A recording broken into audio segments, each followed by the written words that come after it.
Yes, this is Ronaldo de Souza Faria.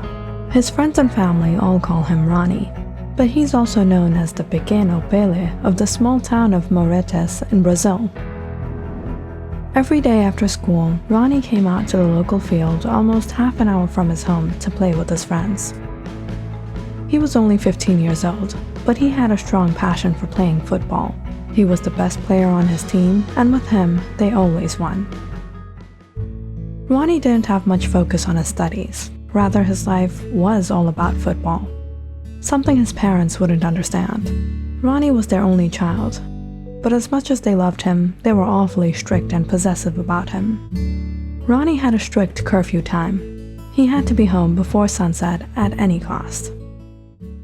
Living in a town nestled in the luscious Atlantic forests of Brazil, the weather was almost always hot and moist.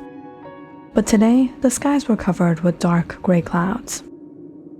Ronnie had gotten so caught up in the match, he didn't notice where time had gone, and he was late. Looking up at the skies, he knew it might just start raining any moment.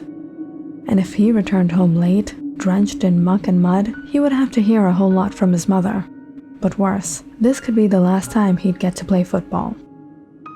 Ronnie waved goodbye to his buddies and ran off the field on his way back home. But who was he kidding? He knew he was never going to make it back on time. But perhaps there was something he could do. Ronnie stared across the street at the path that led through the forest to the other side. Not a lot of people used this route, and neither did Ronnie, but today he was in need of a shortcut. He would run all the way home. It wouldn't take much time crossing over. He would be there in half the time. So Ronnie sprinted across the street and began running through the forest. About 5 minutes into running, Ronnie stopped to take a breath of air. The trees were swaying side to side in the heavy winds. The weather was actually quite soothing. He slowed down and walked the mud path, brushing his hair back. The drops of sweat trickled down his forehead, cooled him down in the swift breeze. Suddenly, getting a feeling someone was walking behind him, Ronnie turned back, but there was no one there, as he expected. He began jogging again, but for some reason he kept getting an odd feeling like someone was following him. After looking back a few times, he shrugged it off and quickened his pace. Maybe it was just the heavy winds.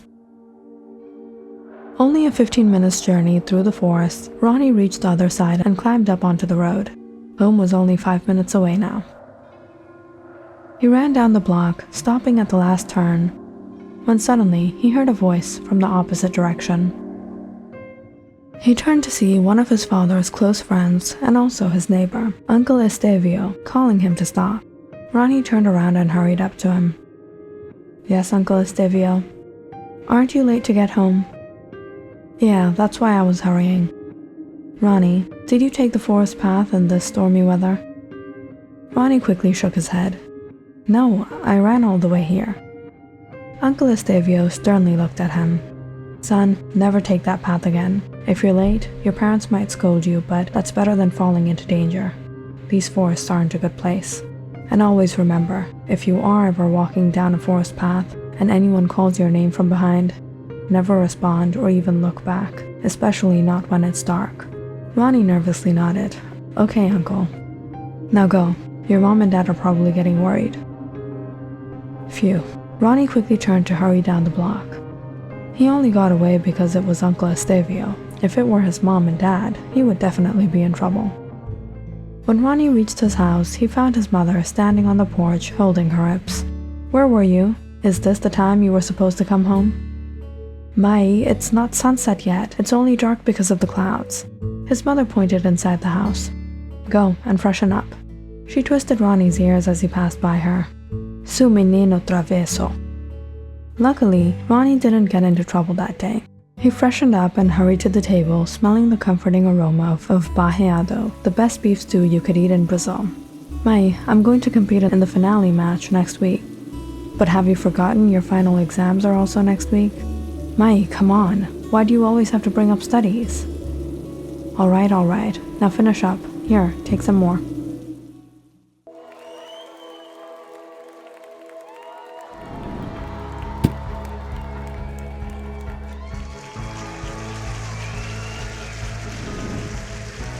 We did it! The next week, Ronnie played the best he ever had. He scored 2 goals and was awarded a medal. And today, even if he was a little bit late, maybe his mother would overlook it. It was almost sunset by the time the match was over and the winners were given their prizes. Ronnie celebrated a little with his buddies and finally headed towards home. Not thinking too much of it, he sprinted across the street to the path through the forest. He was pretty exhausted and wanted to get some rest. The weather was clear out today, and there was no sign of rain or wind. Though it had gotten pretty dark, Ronnie wasn't in much worry knowing he would be home in 15 minutes or so. However, a distance into walking, when he could no longer see the main road behind him, he started to get a little uneasy again. That strange feeling that someone was behind him, someone would walk up to him at any moment.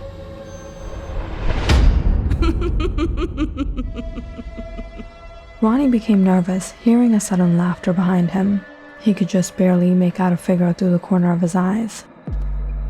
But he didn't have the courage to look back. As he continued walking, he began to hear a voice. The soft voice of a young woman calling him. "Where are you going?" Remembering what his uncle had told him, Ronnie quickened his pace, but it seemed that the young woman only got closer and closer to him.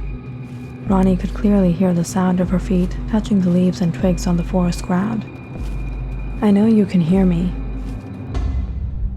Ronnie's heart raced as he fought the urge to turn around and gaze upon this young woman. Where did she come from? Or was his mind just playing tricks on him? Suddenly, Ronnie heard the rustling sound of the leaves as those footsteps started to become heavy. They started to run his way. "Turn around. Turn around, Ronnie." The moment Ronnie heard the young woman utter his name, he became so frightened and startled. He dropped the medal from his hands.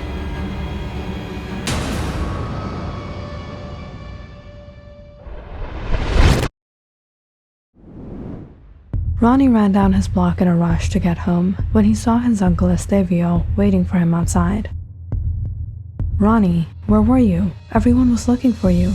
You had a match today, right?" Ronnie sighed. "Yes, my team won. I scored 2 goals."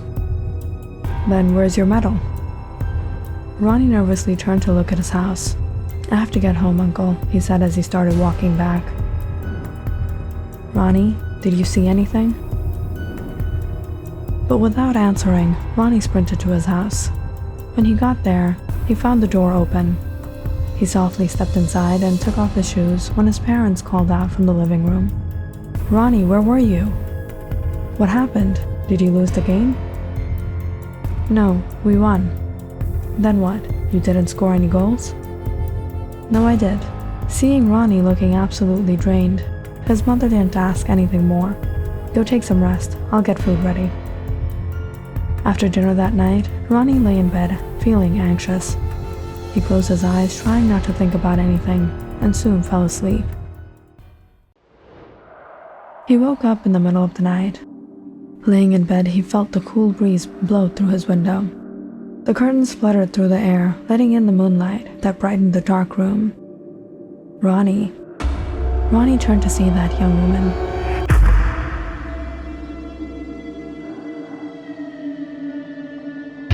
Ronnie had to get out of here, but no matter how much he tried, he couldn't move.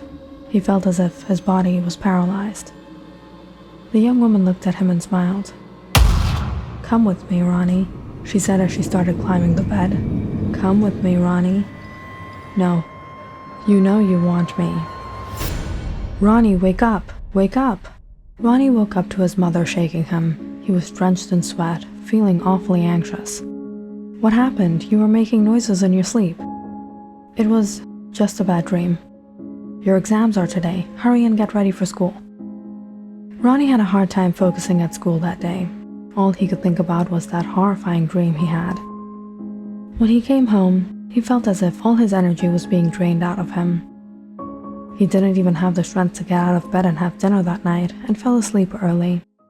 But it was within a few hours that Ronnie woke up from a high fever.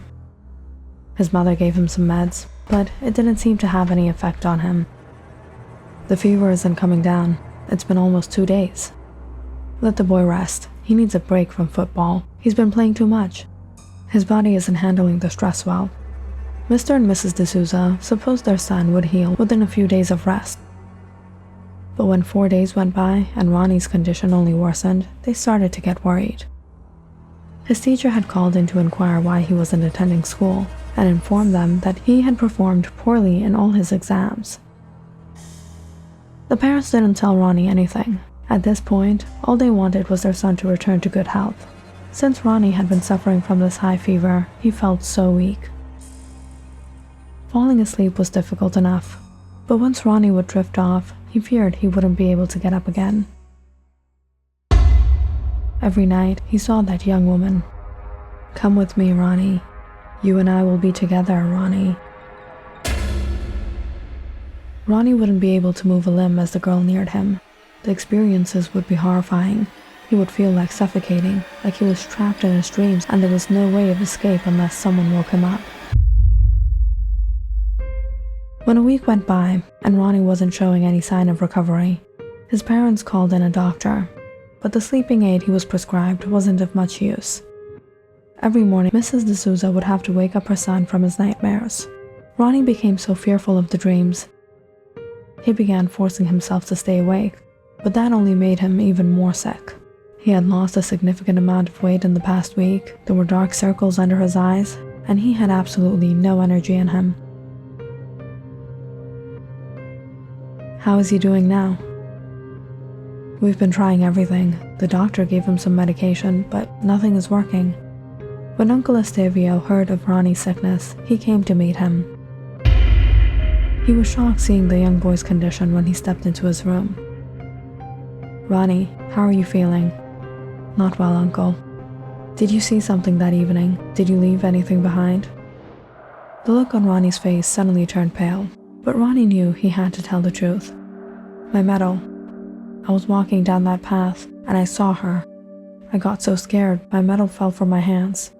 The next morning, I went back and got my medal again. And since then, I've fallen sick. I've been feeling so dreadful. I see her in my dreams every night." Uncle Estevio furrowed his brows.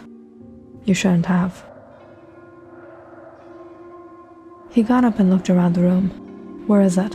Ronnie struggled to lift his hand and pointed to the shelf across the room. Uncle Estevio took the medal and sat down beside Ronnie. "She's gotten hold of you through this. We have to get rid of it." He then took out his pocket knife and snipped a chunk of Ronnie's hair before he got up to leave. "Don't worry and try to rest. I'll see what I can do." Ronnie anxiously lay in bed as Uncle Estevio left the house with the medal. That evening, he went to the local graveyard.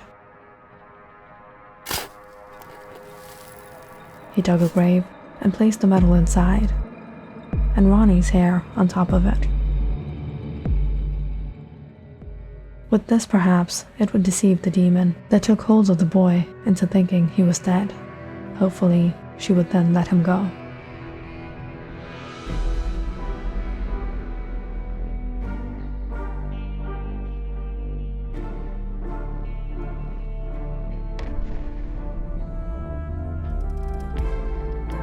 Click on the subscribe button and check out more awesome videos on our channel. And don't forget to press the bell icon because you know it's interesting.